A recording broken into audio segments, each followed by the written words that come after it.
Hello दोस्तों, आज हम पढ़ेंगे डिप्लोमा कोर्स के introduction to IT system subject के यूनिट नंबर 5, जिसके टॉपिक हैं बेसिस ऑफ इंफॉर्मेशन सिक्योरिटी में introduction to security, security threats, detection and prevention, Indian cyber law.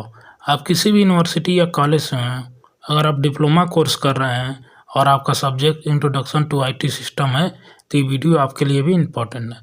पहला टॉपिक हम लोग देखेंगे इंट्रोडक्शन टू सिक्योरिटी क्या होता है। Introduction to security means learning how to protect information and computer system from bad people और mistake that can harm data, privacy और businesses.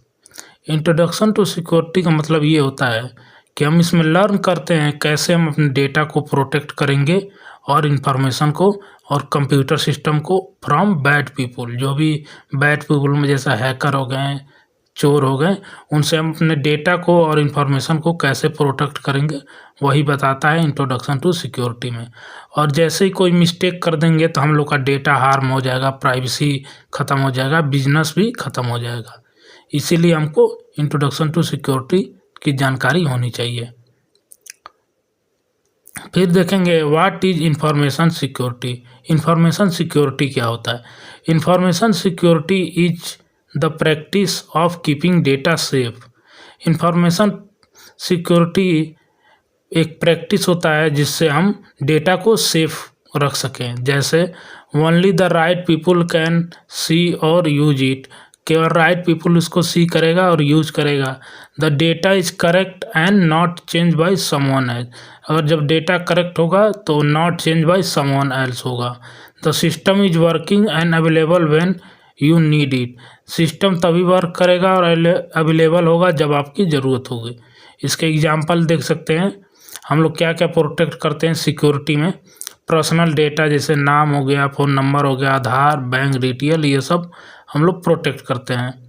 इसका एग्जांपल हो गया इंफॉर्मेशन सिक्योरिटी। फिर कंपनी का डेटा हो गया, फिर गवर्नमेंट और एग्ज़ाम रिलेटेड हो गया, जो भी ऑनलाइन एग्ज़ाम होते हैं, सीबीटी, कंप्यूटर बेस्ड टेस्ट, ये सबको प्रोटेक्ट करता है इंफॉर्मेशन सिक्योरिटी। फिर इसके 3 मेन गोल होते हैं।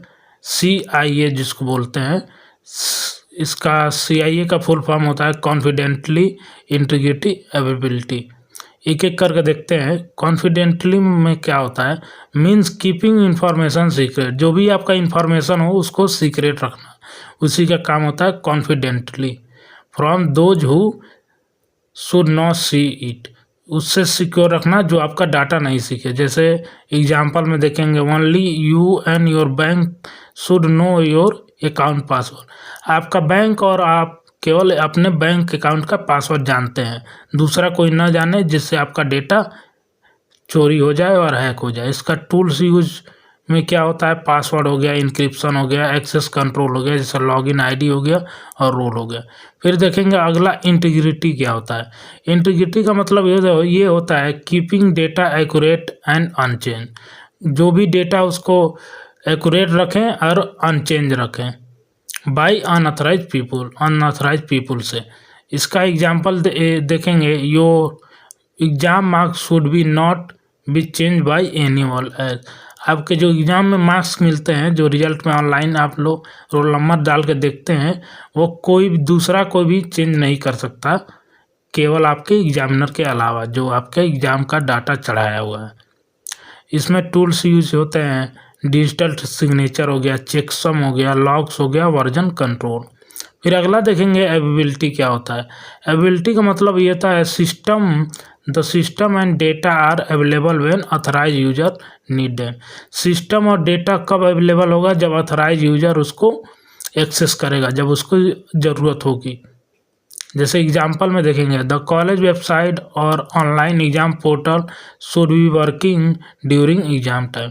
जब भी आपका एग्ज़ाम आता है तभी आपका कॉलेज का वेबसाइट या ऑनलाइन एग्ज़ाम का पोर्टल वर्क करता है। Not down because of attack. जैसे ये क्या होकर नॉट डाउन ना होकर बिकॉज ऑफ अटैक, कोई भी अटैक करे तो। इसका टूल्स देखेंगे जो यूज होते हैं, बैकअप होता है, रिडंडेंट सर्वर होता है, पावर बैकअप होता है, प्रोटेक्शन अगेन डीडॉस अटैक, ये सब इसके टूल्स होते हैं। ये आप लोगों को समझ में आ गया होगा CIA। Confidently, integrity, availability. Confidently में हम इंफॉर्मेशन को सीक्रेट रखते हैं, इंटीग्रिटी में हम लोग क्या करते हैं, डेटा को एक्यूरेट रखते हैं और अनचेंज नहीं करते हैं। फिर अवेलेबिलिटी में जब आप लोग को डेटा की ज़रूरत होगी ऑथराइज यूजर को, तब उसको अवेलेबल करा देंगे। फिर वाई ई सिक्योरिटी नीडेड, सिक्योरिटी की ज़रूरत क्यों पड़ी। मान लीजिए कोई बैंक है तो उसको सिक्योरिटी की ज़रूरत क्यों पड़ी, क्योंकि उसमें पैसा रखा गया है, कोई चोरी ना कर ले, इसीलिए उसको सिक्योरिटी की ज़रूरत पड़ी। इसीलिए डाटा को भी सिक्योरिटी की ज़रूरत पड़ी कि कोई आपके डाटा को हैक ना कर पाए, चुरा ना पाए। तो विदाउट सिक्योरिटी क्या हो सकता है, हैकर स्टील योर डाटा, आपका डाटा चुरा सकता है। Someone can change your important file, कोई आपका इंपॉर्टेंट फाइल चेंज कर सकता है। System can be shut down, जो भी सिस्टम चलते हैं जैसे एटीएम हो गया, जो आप 24 घंटा यूज करते हैं वो भी शट डाउन हो जाएगा। यूपीआई ट्रांजेक्शन हो गया। Organization can loss money, reputation and, जो भी ऑर्गेनाइजेशन होते हैं बड़े बड़े इंडस्ट्री कंपनी, अपना पैसा लॉस कर देंगे, रेपुटेशन और ट्रस्ट सब कुछ लॉस कर देंगे अगर सिक्योरिटी नहीं होगी। So the security needed to protect privacy, security need क्यों पड़ी, प्रोटेक्ट करने के लिए privacy, protect money and business, money और बिजनेस के प्रोटेक्ट करने के लिए, protect national and government system, national और गवर्नमेंट सिस्टम को भी प्रोटेक्ट करने के लिए सिक्योरिटी को ज़रूरत पड़ी। इसका एक एग्जांपल है, सिंपल आप लोग पढ़ सकते हैं। ये नोट्स आपको द ऑल नोट्स वेबसाइट पे फ्री में अवेलेबल मिल जाएगी, पीडीएफ नोट्स, वहाँ से जाकर आप लोग डाउनलोड कर सकते हैं, या लिंक आपके डिस्क्रिप्शन में होगा, वहाँ से भी डाउनलोड कर सकते हैं। फिर अगला टॉपिक हम लोग देखेंगे security threats.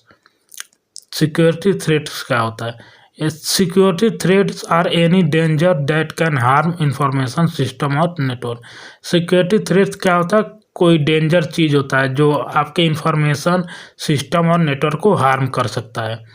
In simple language they are bad thing, simple language में उसको कहा जाए कि बैड थिंग होता है। That can happen to your computer, phone, online account such as hacking, viruses और स्कैम। ये हैपन हो सकता है, मन घटना घट सकती है आपके कंप्यूटर, फ़ोन और ऑनलाइन अकाउंट में, जैसे हैकिंग हो गया, कोई वायरस आ गया और कोई स्कैम हो गया।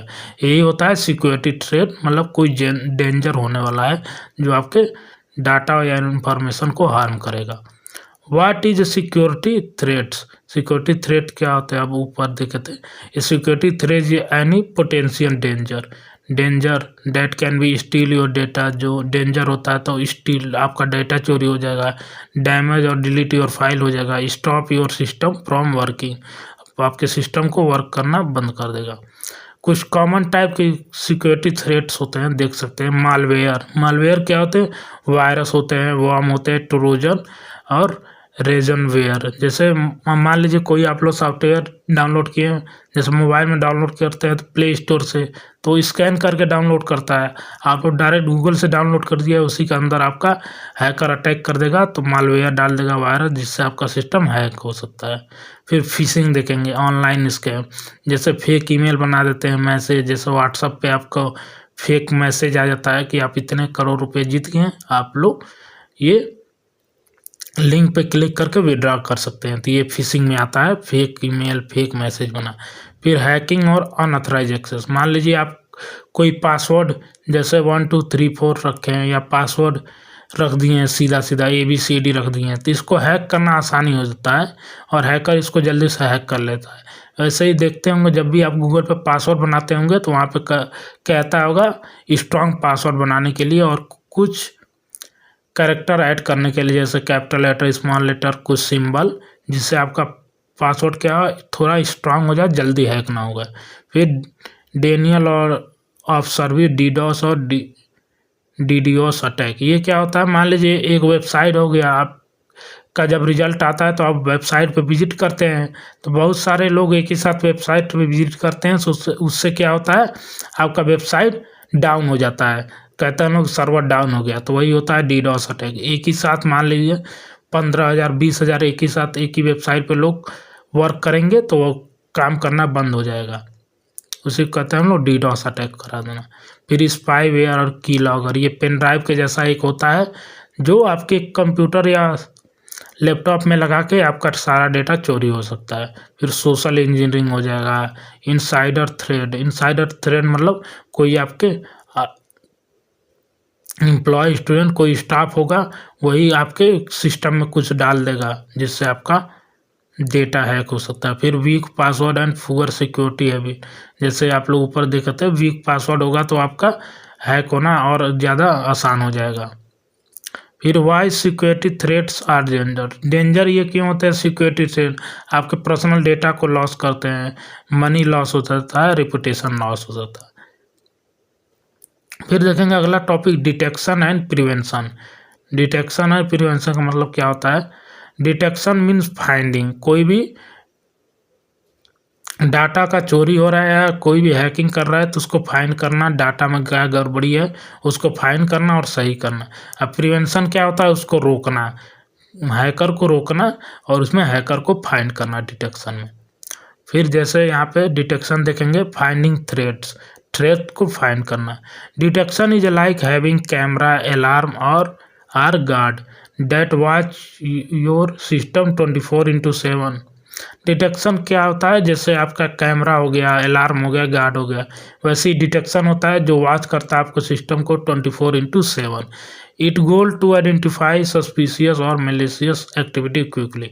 इसका गोल क्या होता है? आइडेंटिफाई सस्पिशियस, कोई भी अनजान फाइल आ गया, कोई भी डाटा आ रहा है उसको आइडेंटिफाई करना और मेलिशियस एक्टिविटी को क्विकली रिस्पॉन्ड करना बिफोर बिग डैमेज, कोई बड़ा डैमेज होने से पहले उसका रिस्पॉन्ड करना। फिर कॉमन डिटेक्शन मेथड होता है जैसे monitoring log and traffic, log and traffic को मॉनिटर करना, जैसे watching network traffic, log in attempt and system log for strange behaviour. फिर होता है IDS होता है instruction detection system, tools that watch network और host activity and raise alert when the someone known attack. इसमें हम लोग देखते हैं जैसे ही कोई एक्टिविटी गड़बड़ लगती है तो अलर्ट भेज देता है। फिर होता है SIEM, security information and event management. इसमें क्या करते हैं? कलेक्ट करते हैं log file from many devices and look करते हैं for sign attack, example many fail login. जैसे आप लोग बहुत बार लॉगिन करते होंगे तो पासवर्ड गलत चला जाता है, तो वहाँ पे ये security information and event management काम करता है। फिर analogy and behaviour based detection, इसमें क्या करते हैं? Find unusual behaviour. Unusual behaviour मतलब user suddenly downloading huge file at night, जैसे यूजर कोई रात में ह्यूज फाइल डाउनलोड कर रहा है, उसको अननेसेसरी बिहेवियर को फाइंड करना। इन शॉर्ट में देखेंगे डिटेक्शन क्या होता है? We know something is wrong and when we can see it, हम जानते हैं कि कुछ गलत होने वाला है और उसको हम देख लेंगे, यही होता है डिटेक्शन का मतलब। फिर प्रिवेंशन का मतलब ये होता है स्टॉपिंग थ्रेड, उसमें डिटेक्ट करना होता था डिटेक्शन में और इसमें स्टॉप करना threads. Prevention like lock, firewall और रूल्स। प्रिवेंशन कैसा होता है? या तो लॉक हो जाए या फायरवॉल और रूल की तरह काम करता है। That stop attacker before they get inside, वो स्टॉप करता है अटैकर को जब से पहले कि वो आपके सिस्टम में न जाए। इसका गोल ये होता है कि रिड्यूस करे चांस ऑफ अटैकिंग, रिड्यूस करे चांस ऑफ अटैकिंग सिस्टम पे by removing weakness and blocking the known thread. Remove करेगा वीकनेस और ब्लॉक करेगा जो जानता है उस थ्रेड को। फिर इसके कॉमन प्रिवेंशन मेथड होते हैं फायरवॉल्स, IPS हो गया जो ब्लॉक करेगा सस्पिशियस नेटवर्क को। फिर एंटीवायरस हो गया, आपके लैपटॉप और कंप्यूटर में यूज होता है, स्टॉप करता है मालवेयर को। फिर strong password and access control हो गया, only allow authorize user with strong credential and least privilege access. फिर पैचिंग एंड अपडेट हो गया, fix software bugs that can exploit, जैसे आप लोग अपडेट करना चाहिए हर सॉफ्टवेयर को जैसे अपडेट आता है। फिर यूजर ट्रेनिंग हो गया। प्रिवेंशन को इन शॉर्ट में किया कहा जाए तो we try to stop the attack before it reaches, हम ट्राई करेंगे स्टॉप कर अटैक करने के लिए, अटैक को स्टॉप करने के लिए बिफोर इट रीचेज, उसके आने से पहले। ये कुछ सिंपल कंपैरिजन है, आप लोग पढ़ सकते हैं। फिर लास्ट टॉपिक आता है इंडियन साइबर लॉ क्या होता है। मान लीजिए कोई चीज़ गलत हो रहा है तो उसके लिए कानून भी तो बनाना ज़रूरी है, तो इसीलिए इंडियन साइबर लॉ बनाया गया जिससे हम लोग कंट्रोल कर पाए साइबर क्राइम को। Indian cyber law are set a rule that act to control how computer, internet and digitally data use in India. जितने भी कंप्यूटर, इंटरनेट और डिजिटल डाटा इंडिया में यूज करते हैं उसी पे कंट्रोल करने के लिए इंडियन साइबर लॉ ने रूल बनाया। The main goal to prevent cyber crime, इसका मेन गोल ये था कि साइबर क्राइम को रोकना और पर्सनल डेटा को सेव करना, प्रोटेक्ट करना। फिर इसका मेन साइबर लॉ इंडिया में क्या है? The most important cyber law is the information technology act 2000, IT act 2000, जिसको बाद में सुधार किया गया 2008 में। फिर ये किस पे अप्लाई होता है? इलेक्ट्रॉनिक रिकॉर्ड पे, जो भी आपके डिजिटल सिग्नेचर हो गया, ऑनलाइन ट्रांजैक्शन और साइबर क्राइम इन इंडिया, ये सब पे अप्लाई होता है। फिर इसके कुछ की पॉइंट होते हैं, आप लोग पढ़ सकते हैं। फिर data protection and privacy law आया। India now has the digital personal data protection act 2023 में आया digital personal data protection act DPDPA as the main data protection law. It control how company and government body collect, store, process and share personal data of Indians. ये किस लिए आया कि जो भी company या गवर्नमेंट बॉडी होते हैं, जैसे आपका आधार कार्ड हो गया तो उसमें आप लोग अपना थंब का लिंक होता है या आप आँख का दिए हुए आइरिस का, तो उस सबको प्रोटेक्ट करता है कि कोई आपके आँख का निशान न ले या हाथ का निशान यूज करके कोई दूसरा काम ना कर ले जिससे आप लोग परेशान हो जाए। इसी को प्रोटेक्ट करने के लिए ये digital personal data protection act लाया गया। इसका मेन आइडिया क्या था? Organization must be consultant before collecting personal data with some, they must keep data secure, not keep in longer than necessary, user get right access to their data and right to ask correction of detection of some cases। ये सब main idea थे ये सब लाने के लिए आपके digital personal data protection act. Other कुछ इंपॉर्टेंट साइबर रिलेटेड रूल्स है जैसे IT intermediary guidelines and digital media ethics code rule, जिसमें OTT हो गया और डिजिटल मीडिया हो गया। इस पे इलीगल कंटेक्ट, यूजर कंप्लेन और ग्रेवियंस रिडिसल को बताने के लिए किया गया। Required platform to appoint complaints officer and remove harmful content within the limited time, जो भी हार्मफुल कंटेंट होता है उसको रिमूव करने के लिए। फिर cyber crime coordination and enforcement आया। Indian cyber crime coordination centre I4C and CERT in help policy and agency fight crime and protect national ITC infrastructure। ये किसके लिए लाया गया? प्रोटेक्ट करने के लिए आपके national ITC infrastructure. Law enforcement teams are being trained and equipped with forensic tools to investigate cyber crime. ये सब टूल्स कुछ ट्रेन किया गया फॉरेंसिक टूल्स के लिए टू इन्वेस्टिगेट साइबर क्राइम। ये सब लाए गए आपके cyber related rules. Why India cyber law matter, India में साइबर लॉ मैटर क्यों करता है? दे प्रोटेक्ट योर प्राइवेसी, आपके प्राइवेसी को प्रोटेक्ट करता है, जैसे आधार हो गया, bank detail, photo. They punish online fraud, hacking, identify thefts, cyber bullying. ये किसको पनिश करता है? जो ऑनलाइन फ्रॉड करते हैं, हैकिंग करते हैं और थेफ्ट करते हैं। They help business and government run safe online service, ये हेल्प करता है बिजनेस एंड गवर्नमेंट को अपना सेफ ऑनलाइन सर्विस काम करें, जैसे ई-कॉमर्स, ई-वोटिंग, ई-गवर्नेंस हो गया। यहीं पे यूनिट ख़त्म होता है। आशा करते हैं आपको सभी टॉपिक समझ में आया होगा। अगर कोई भी टॉपिक ना समझ में आया तो कमेंट ज़रूर करिए, उस टॉपिक का सेपरेट वीडियो बना के आपको प्रोवाइड कर दिया जाएगा। और इसका नोट्स हमारे वेबसाइट theallnotes.com पे मिल जाएगा, नहीं तो आप लोग डिस्क्रिप्शन में से डाउनलोड कर सकते हैं। अगर आप ये वीडियो हमारे YouTube चैनल से देख के जा रहे हैं तो इससे बाहर का एक भी क्वेश्चन नहीं आएगा, और क्वेश्चन इससे बाहर का आएगा तो आप कमेंट बॉक्स में आके कमेंट कर सकते हैं। धन्यवाद, मिलते हैं अगली वीडियो में।